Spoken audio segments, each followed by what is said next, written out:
Muy buenos días, les saluda el pastor Carlos Carrión en este lunes 6 de marzo del 2017, pastor de la Primera Iglesia Bautista en La Grange, Texas.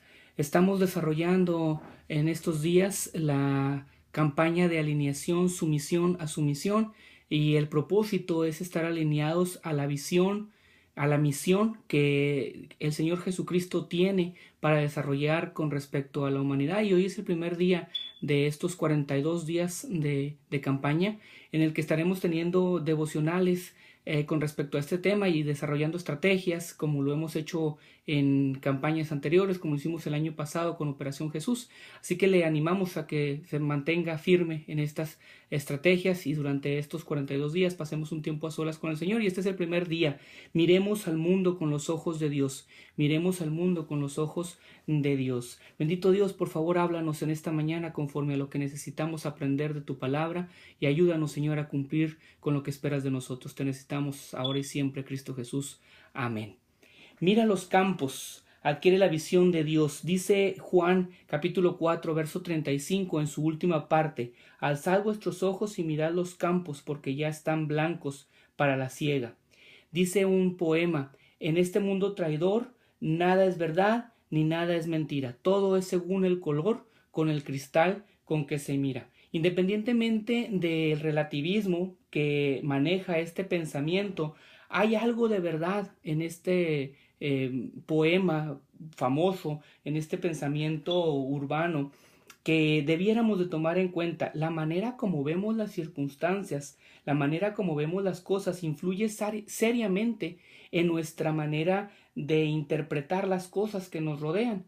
Es decir, no basta con ver, es necesario decir cómo vemos. Por ejemplo, una madre siempre va a ver hermoso a su hijo, aunque a su hijo recién nacido, aunque por lo general todos los recién nacidos pues no son muy agraciados físicamente, ya que nacen algunos hinchados, morados, con la cabeza un poco ovalada, pero para su madre siempre será el bebé más hermoso que pueda existir sobre la faz de la tierra. Para un enamorado, su princesa, su bella amada, será una princesa que sobresalga de todas las demás mujeres, aunque para la mayoría que le rodea, pues puede la chica no ser tan agraciada como el chico enamorado la ve.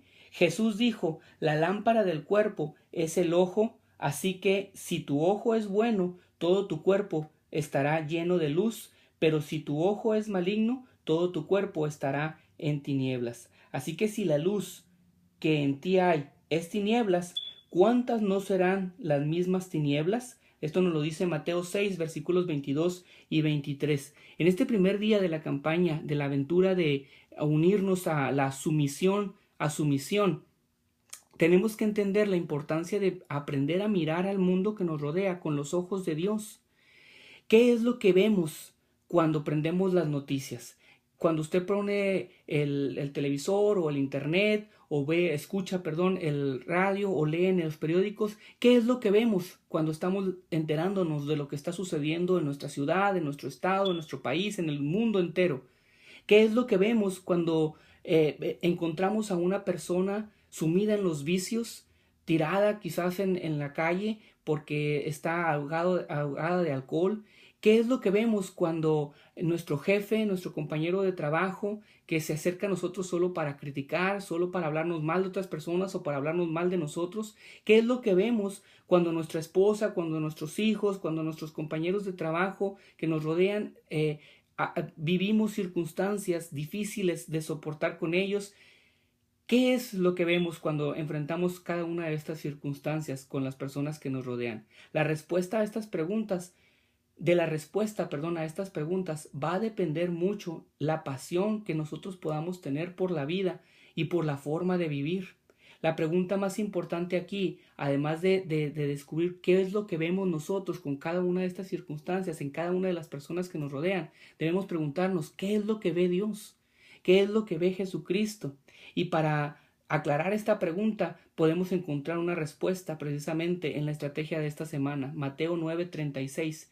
Y al ver las multitudes, tuvo compasión de ellas, porque estaban desamparadas y dispersas, como ovejas que no tienen pastor. Es decir, Jesús ve a las personas con compasión.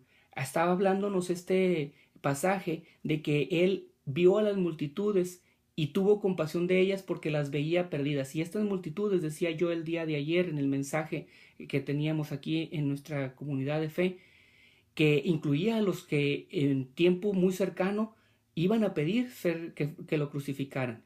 Estaba incluyendo a los religiosos, a los fariseos, a los saduceos, a los escribas, que gritarían que liberaran a Barrabás, al asesino declarado, conocido por todos, para que fuera asesinado en su lugar el Señor Jesucristo. Y a ellos, a esas mismas multitudes, tuvo el Señor Jesucristo compasión y los miró con esa pasión. Los veía como un grupo, una multitud perdida, con necesidad de ser encontrada, de ser dirigida, de ser amada y de ser guiada hacia la verdad. No es difícil entender que el fervor evangelístico y la pasión misionera son directamente proporcionales a nuestra capacidad de ver con los ojos de Jesús. No es difícil entender que según como desarrollemos esta capacidad de ver el mundo como lo ve Jesús, será el nivel de nuestra pasión porque otras personas conozcan de Jesucristo o no. Si nosotros no desarrollamos esta cualidad de ver el mundo que nos rodea y a las personas que nos rodean con los ojos con los que ve Jesucristo, difícilmente encontraremos un motivo para hablarles del amor de Cristo a los demás. En mi experiencia necesito reconocer, ya lo he hecho aquí públicamente en algunas ocasiones cuando he compartido con nuestros hermanos aquí localmente, pero es una anécdota que en lo personal no me enorgullece, pero creo que se aplica a lo que estamos aprendiendo en esta mañana. En cierta ocasión mi esposa y yo, mi familia, llegamos a una iglesia, veníamos de Kansas y cuando nos instalamos recientemente aquí en Texas, y estuvimos en una iglesia y asistíamos regularmente y justo siempre delante de nosotros se sentaba toda una familia que llenaba toda una hilera, y justo en una esquina se sentaba el que después supimos era el hijo mayor. Su vestimenta era clásica de un muchacho con cadenas, con tenis, muy relajada su vestimenta, y en los cultos yo lo veía así muy inquieto, se levantaba, salía en bastantes ocasiones del templo, y en mi pensamiento fue: este muchacho se nota que lo traen, no está aquí porque quiere, este muchacho si él pudiera se iba. Realmente este joven no tiene una seriedad de compromiso con el Señor. Nos invitaron después, tiempo de estar permaneciendo en esa congregación, nos invitaron a permanecer o a fortalecer, a apoyar el ministerio de jóvenes. Y mi esposa y yo empezamos a trabajar con los jóvenes de esa iglesia, y a ese grupo de jóvenes asistía este joven y sus hermanos. Eran varios jóvenes, varios hermanos, y él era el mayor. Conociéndolo supimos que este joven tiene un serio problema de riñones. De hecho, necesita un trasplante urgentemente de riñón, y por su condición migratoria no puede aplicar fácilmente al trasplante de riñones que necesita, y constantemente se está en procesos de diálisis. Pero conociéndolo, supimos su fervor por el Señor, su amor evangelístico grande, y de un ejemplo a seguir aún para los adultos o para los mayores en el Evangelio. No me refiero solo a la edad, sino a los que tienen varios años en el Evangelio. Este joven impulsaba a los demás jóvenes a compartir. Lo supimos después porque pude yo compartir en el instituto bíblico que la iglesia tenía, y fue uno de mis mejores alumnos. Y tuve que reconocer que, para mi vergüenza, había yo juzgado mal a este joven, y había pensado que este joven, por su apariencia, por su comportamiento, no se podía esperar nada de él, no se podía acercar o incluir en procesos de evangelismo, porque claramente, a mi percepción, ese joven no tenía la capacidad de comprometerse con el Señor. La razón después yo sabía que por la que él se levantaba y salía era que a causa de sus problemas de riñón no podía permanecer mucho tiempo sentado, y salía precisamente al vestíbulo para que en las bocinas poder seguir escuchando el mensaje y el sermón, y no perderse nada de eso. Hermanos, nunca nos atrevamos a ponerle límites a las personas que buscan sinceramente a Dios, solo porque nosotros tenemos una idea preconcebida de cómo pueden ser las personas por su apariencia o por su comportamiento. No nos perdamos la oportunidad de ver a las personas como Cristo las ve, y no las estereotipemos antes de tiempo, antes de conocerlas, y no les pongamos el límite de acercarse a Dios cuando sinceramente le están buscando.